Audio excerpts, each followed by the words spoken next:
Olá, estou aqui de novo e agora continuando os 4 elementos da ação criadora. Nas últimas aulas, nós falamos sobre a agere, falamos sobre entender, sentir e transmitir, falamos sobre os 2 primeiros elementos, a estrutura, né, que é basicamente a espinha dorsal da personagem, e do movimento, da importância do movimento para o audiovisual, onde também falamos que a respiração ajuda no movimento. Então, com isso, nós iniciamos o trabalho de construção do personagem nesses 2 primeiros elementos. Agora nós vamos falar de um dos elementos que é o mais importante de todo o trabalho de construção do ator, que é o ritmo. Lipe, o que seria o ritmo? É a voz. Porém, quando o ator trabalha a voz, ele tem que levar em consideração algumas coisas. Primeira coisa, como se trabalha a voz de uma personagem, é a respiração. Vamos lá. Nós temos um músculo, né, que nós chamamos ele de diafragma, né?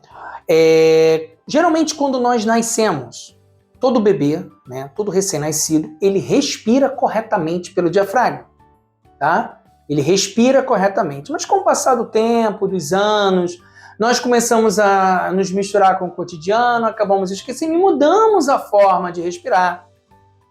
E quando você modifica a forma de respirar, você pode não perceber, né? Pode passar uma coisa pequena, não percebe. Mas, quando se trabalha atuando, faz toda a diferença. Porque quando o ator ele não respira pelo diafragma, ele força a garganta. Ele vai forçando a garganta, vai chegar uma hora que ele não vai ter voz o suficiente. Além de não ter voz o suficiente, ele vai ter a sua emoção comprometida, o seu movimento comprometido, ou seja, toda a sua interpretação comprometida. Então, como fazer para corrigir essa respiração? Então nós temos a respiração diafragmática, que é a respiração correta para o ator. E essa respiração ela é aplicada em cena. Vamos voltar na explicação anterior, quando eu falei da ida até o cinzeiro, né? Da ida até o copo d'água, da ida até a bebida que você bebe. Nesse momento em que o ator está indo ali para pegar alguma coisa, né? Lógico que isso é previamente acordado com a direção já marcou a cena que ele tem que ir até... Ele respira. Ele respira, ele faz aquela respiração em forma de pausa e nesse momento a ação acontece junto com a emoção.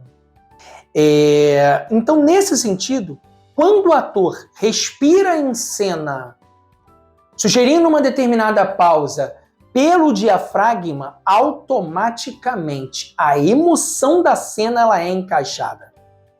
Mas voltando à respiração diafragmática, a importância dessa respiração. Eu costumo trabalhar alguns exercícios de respiração com os meus atores quando eu estou fazendo preparação de elenco. E eu percebo a dificuldade do ator de reverter a sua respiração errada para a respiração certa.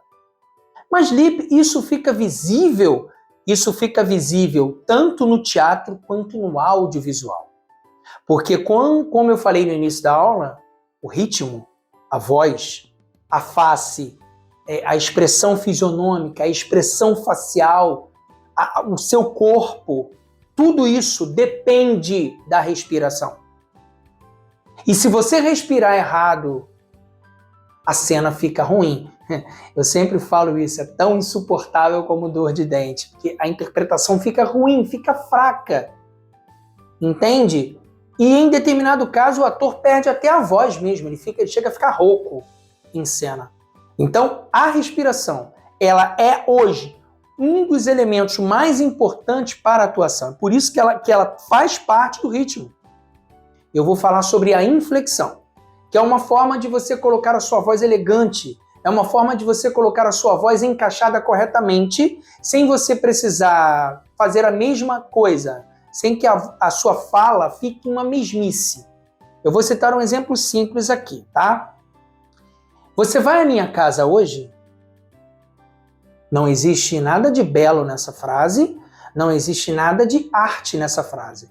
Agora vamos modificar um pouquinho, colocando as intenções? Então vamos lá. Você vai à minha casa hoje?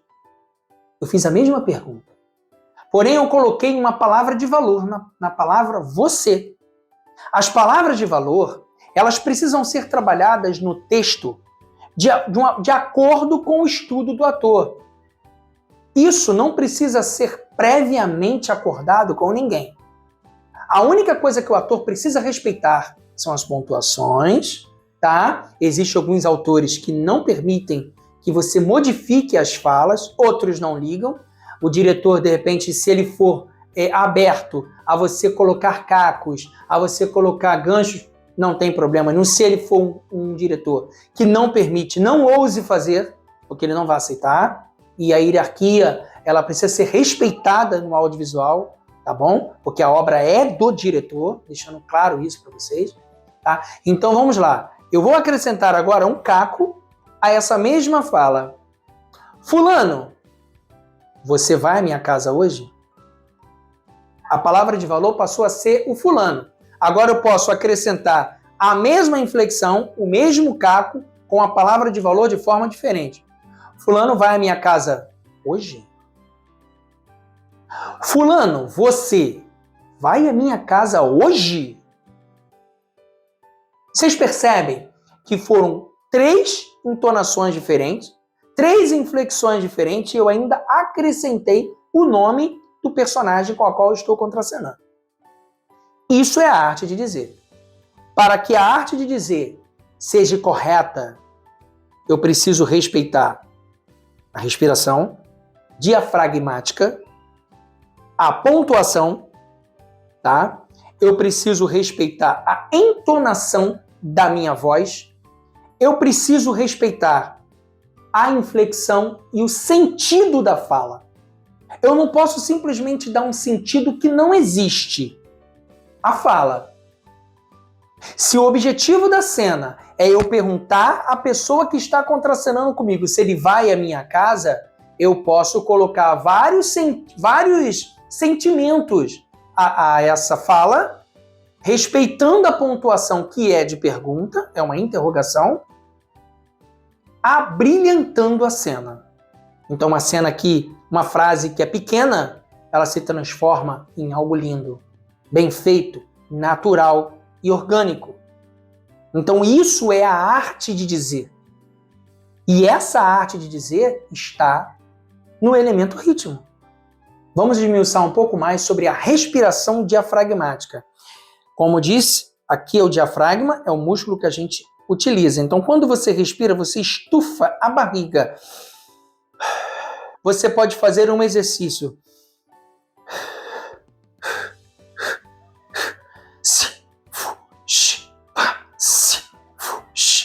Você joga, você enche e solta, respirando pelo diafragma, nunca para dentro, sempre para fora. Respirando desta forma, você tem a respiração correta. É a respiração dos atletas, é a respiração dos cantores e também é a respiração dos atores. Nós temos muitos outros exercícios, muitas outras respirações. Também temos a respiração de peito.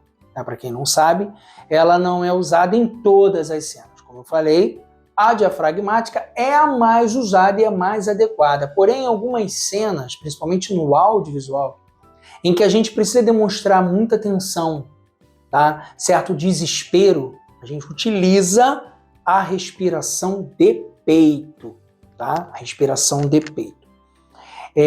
Um outro ponto importante para a gente falar é sobre as 3 caixas vocais. Vamos começar falando sobre o fundo de caixa, que é aqui, onde você concentra a voz bem lá no fundo, tá? Bem lá no fundo. Quem aqui já ouviu esses cantores de rock que cantam gutural, aquelas vozes assim e tal? Então, você imagina você pegar um personagem que utiliza uma voz dessa numa cena, né, num audiovisual, e você precisa gravar num dia 7 cenas.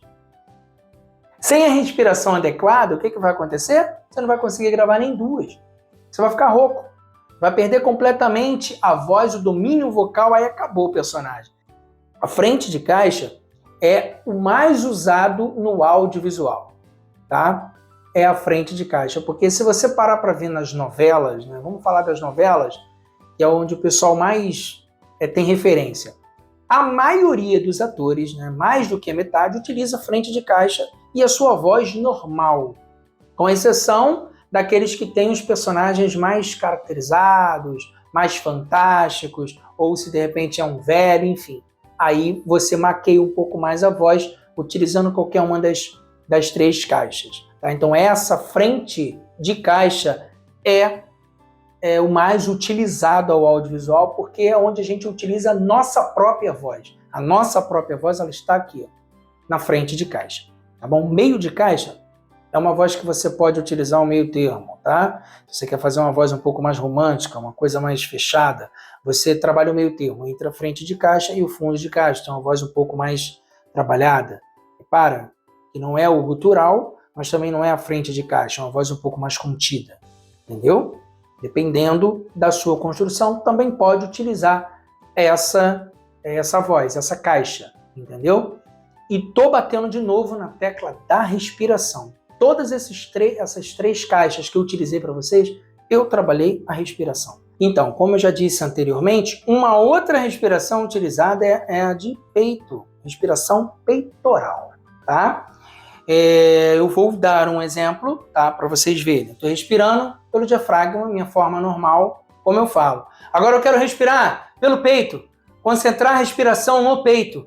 Eu tô nervoso, eu preciso, eu concentrei a respiração aqui, é um momento de tensão, eu coloquei a respiração no peito, tá? Eu coloquei ela aqui.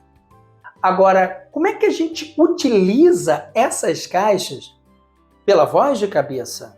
Nós podemos concentrar a voz na cabeça, vocês sabiam? Então, toda a face, todo o crânio, toda a cabeça ela é trabalhada com essa respiração. Respiração diafragmática. Como eu faço do diafragma para respirar na voz peitoral quando eu utilizo uma emoção um pouco mais acerbada? Então, esta aqui, ó, utilizada pelos cantores também, principalmente os cantores de ópera, eles utilizam muito isso, tá? Agora, a voz concentrada na cabeça, tá? É uma voz um pouco mais vibracional. Vocês prestaram atenção que eu joguei a voz totalmente para o crânio e ela sai com mais vibrato. Entendem? Vocês conseguem entender? Então, essas são as 3 formas mais utilizadas no audiovisual para a interpretação. Espero que vocês tenham entendido. Esse é o 3º elemento, o elemento ritmo. E é o mais importante em todo o trabalho do ator. Porque, vocês reparem bem, a voz com ritmo e com sentimento e com uma boa expressão facial ganha qualquer público. Entendeu? A interpretação fica orgânica, fica natural, tá? Esse foi o elemento ritmo, o 3º elemento. Tá? Quero agradecer você mais uma vez por estar aqui. Beijo!